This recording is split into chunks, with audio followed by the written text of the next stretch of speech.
Thought I'd do a quick tutorial on how to set up the servos. So the first thing you want to do is find the servo setup folder. This should be in the downloads on Gumroad with everything else. So open that up, double click servo setup.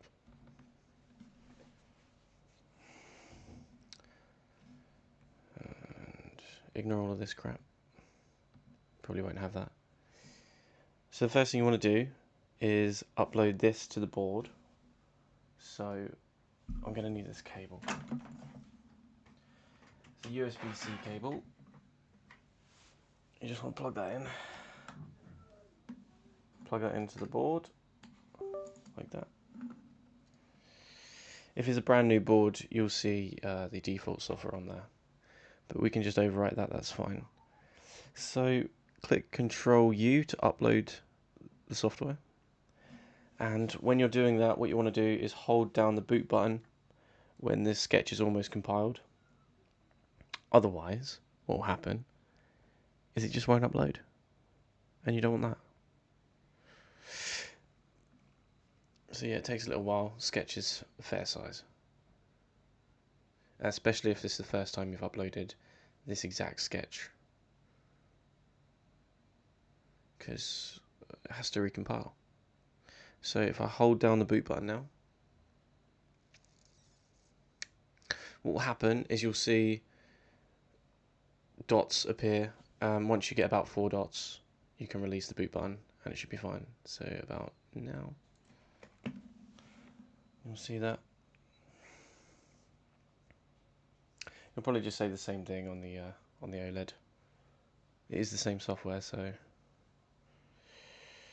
And once that's done, it's done. So what we need to do next is get the servo. So these are fresh ones. I'm just putting these new ones on because the old ones suck. To be perfectly honest,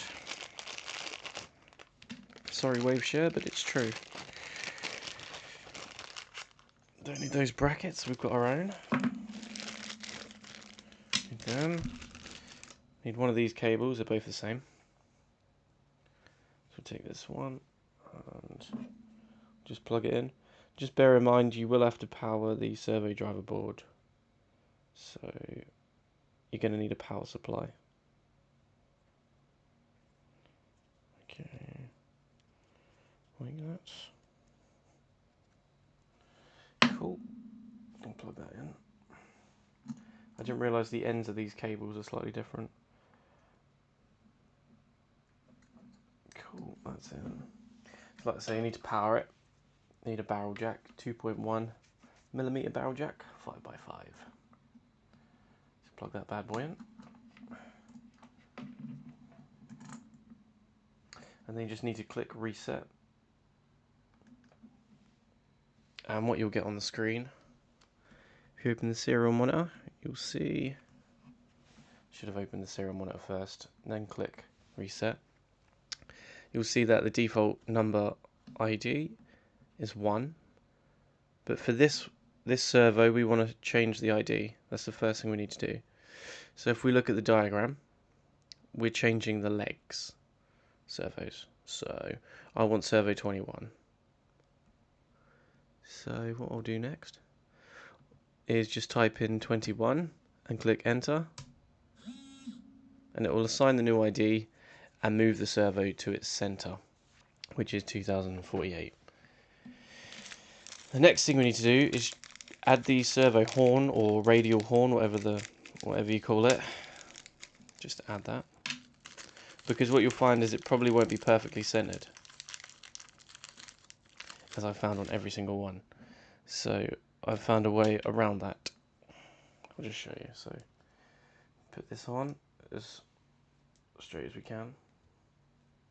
Oh, that one seems perfect. Typical. Yeah, so basically you want it so that the servo horn is nice and straight. Both tapped holes line up within the middle, sort of thing. You can do it by eye, more or less. I'm sure there'll be a way we can get around that next time. But if you do need to trim it, which this one could be trimmed ever so slightly. All you have to do is click yes, because it asks if you want to trim it. Click yes, and either clockwise or anti-clockwise. Positive numbers are clockwise, negative numbers are anti-clockwise. So this looks like it's absolutely perfect. But just for example's sake, I'll show you. Let's say, for example, I want to move it clockwise by 50. And just do that. Type 50, click enter, and I'll move it 50 units clockwise. But I don't, it's perfect, so let's take it back 50. And then once you're done, just click enter, and it's all good.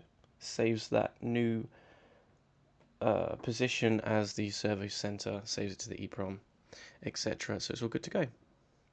And that is basically it.